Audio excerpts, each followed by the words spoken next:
بسم اللہ الرحمن الرحیم۔ السلام علیکم۔ آج ہم علامہ اقبال کی نظم اذان پڑھیں گے۔ ایک رات ستاروں سے کہا نجم سحر نے، آدم کو بھی دیکھا ہے کسی نے کبھی بیدار۔ کہنے لگا مریخ ادا فہم ہے تقدیر، ہے نیند ہی اس چھوٹے سے فتنے کو سزاوار۔ زہرا نے کہا اور کوئی بات نہیں کیا، اس کرم کے شب کور سے کیا ہم کو سروکار۔ بولا مئے کامل کہ وہ کوکب ہے زمینی، تم شب کو نمودار ہو وہ دن کو نمودار۔ واقف ہو اگر لذت بیداری شب سے، اونچی ہے ثریا سے بھی یہ خاک پر اسرار۔ آغوش میں اس کی وہ تجلی ہے کہ جس میں کھو جائیں گے افلاک کے سب ثابت و سیار۔ ناگاہ فضا بانگ اذاں سے ہوئی لبریز، وہ نعرہ کہ ہل جاتا ہے جس سے دل کو حصار۔ مشکل الفاظ کے معنی۔ نجم سحر صبح کا ستارہ، بیدار جاگتا ہوا، مریخ ایک آتشی سیارے کا نام، فتنے سے مراد انسان، سزاوار لائق، زہرہ سورج کے بعد دوسرا سیارہ جسے وینس بھی کہتے ہیں، کرمک کیڑا، شب کور وہ جسے رات میں دکھائی نہ دے، مئے کامل 14ویں کا چاند مکمل چاند، کوکب ستارہ، شب کو نمودار رات کو ظاہر ہونے والا، دن کو نمودار دن کو ظاہر ہونے والا۔ لذت لطف، بیداری شب رات کو جاگنا، ثریا 7 ستاروں کا جھمکا آسمان کا بلند ترین مقام، خاک بمانی انسان، پر اسرار رازوں سے بھرا ہوا، آغوش گود یا بازو کا حلقہ، تجلی جلوہ، افلاک آسمان، ثابت مکمل اور سالم۔ بانگ درا اقبال کا پہلا شعری مجموعہ ہے جو 1924 میں شائع ہوا۔ اس میں بچوں کے لیے خوبصورت نظمیں موجود ہیں۔ ترانہ ہندی، شکوہ، جواب شکوہ، خضر راہ اور طلوع اسلام اسی مجموعے میں شامل ہیں۔ بانگ درا کے معنی قافلے کا شور یا گھنٹی کی آواز کے ہیں۔ بال جبریل علامہ اقبال کے کلام کا دوسرا مجموعہ ہے جو 1935 میں منظر عام پر آیا۔ اس مجموعے میں اقبال کی بہترین نظمیں موجود ہیں جس میں مسجد قرطبہ، ذوق و شوق اور ساقی نامہ شامل ہیں۔ ضرب کلیم علامہ اقبال کا تیسرا شعری مجموعہ ہے جو 1936 میں شائع ہوا۔ ضرب کلیم کے معنی ہے حضرت موسیٰ علیہ السلام کی ضرب۔ علامہ اقبال کا چوتھا شعری مجموعہ ارمغان حجاز کے نام سے منظر عام پر آیا۔ اس مجموعے میں علامہ اقبال کا اردو اور فارسی دونوں زبانوں کا کلام موجود ہے۔ یہ کتاب علامہ اقبال کے انتقال کے بعد شائع ہوئی۔ اس نظم میں علامہ اقبال نے ستاروں اور سیاروں کی گفتگو پیش کی ہے۔ ایک رات صبح کے ستارے نے رات کے ستاروں سے پوچھا کہ کیا کبھی تم نے انسان کو جاگتے ہوئے دیکھا ہے؟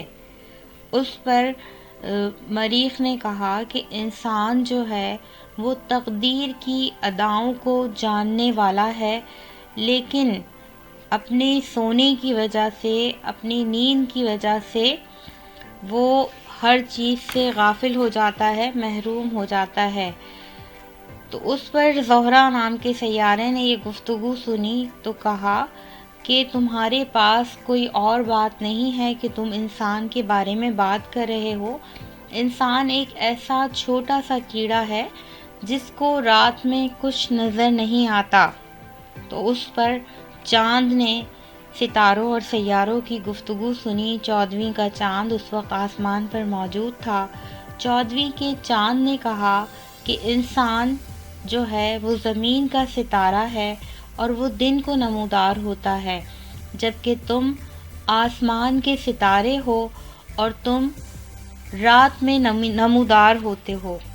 اگر انسان رات کو جاگنے کی لذت سے واقف ہو جائے، اگر انسان تہجد پڑھنے لگے، ذکر و اذکار پڑھنے لگے، اللہ تعالیٰ کو یاد کرنے لگے، رات میں اپنے رب سے ہم کلام ہونے لگے، تو اس کی پرواز جو ہے آسمان کے سب سے بلند ترین مقام ثریا سے بھی اونچی ہے، اور اگر وہ رات کو جاگتا ہے، اللہ کو یاد کرتا ہے، اللہ تعالیٰ کی کبریائی کو بیان کرتا ہے، تو وہ زمین سے آسمان تک کا سفر لمحوں میں طے کر سکتا ہے، بالکل اسی طرح کہ جس طرح حضور اکرم صلی اللہ علیہ وآلہ وسلم نے آسمانوں تک کا سفر کیا تھا۔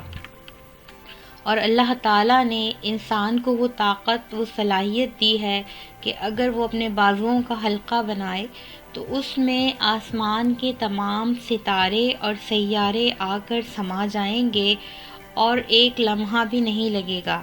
یعنی اللہ تعالیٰ نے انسان کو اشرف المخلوقات بنایا ہے، تمام مخلوقات میں سب سے افضل بنایا ہے، اور انسان کو بہت سے اختیارات بھی دیے ہیں۔ اگر وہ اپنے پیدائش پہ، اپنے دنیا میں آنے پہ اور ہر چیز پہ غور و فکر اور تدبر کرے اور اپنے رب کو یاد رکھے تو وہ بڑے بڑے مقامات جو ہے وہ فتح کر سکتا ہے اور دنیا کے آخری سرے تک پہنچ سکتا ہے، کیونکہ اللہ تعالیٰ نے انسان کو بہت باصلاحیت بنایا ہے۔ یہ تمام گفتگو ہو ہی رہی تھی، صبح کا ستارہ، رات کا ستارہ، مریخ، زہرہ اور 14ویں کا چاند، یہ گفتگو کر ہی رہے تھے کہ اسی دوران جو ہے فجر کی اذان کی صدا بلند ہوئی۔ اذان ایک ایسی آواز ہے کہ جو لوگوں کے دلوں کو ہلا کر رکھ دیتی ہے، لیکن فجر کی اس اذان کے باوجود انسان جو ہے وہ سوتا ہی رہا۔ یعنی وہ آواز، اذان کی وہ آواز جو پہاڑوں کے دلوں کو ہلا کے رکھ دیتی ہے، اس اذان کو سننے کے باوجود انسان اطمینان سے سوتا ہی رہا۔ یعنی اس نظم میں علامہ اقبال نے انسان کی غفلت کی بابت بیان کیا ہے کہ سب کچھ جاننے کے باوجود وہ اپنے رب کی طرف رجوع نہیں کرتا، سب کچھ جاننے کے باوجود وہ اپنے رب کے آگے سربسجود نہیں ہوتا، اور سب کچھ جاننے کے باوجود وہ فجر کے وقت سوتا ہی رہتا ہے اور اپنے رب کے دربار میں حاضری نہیں دیتا۔ شکریہ۔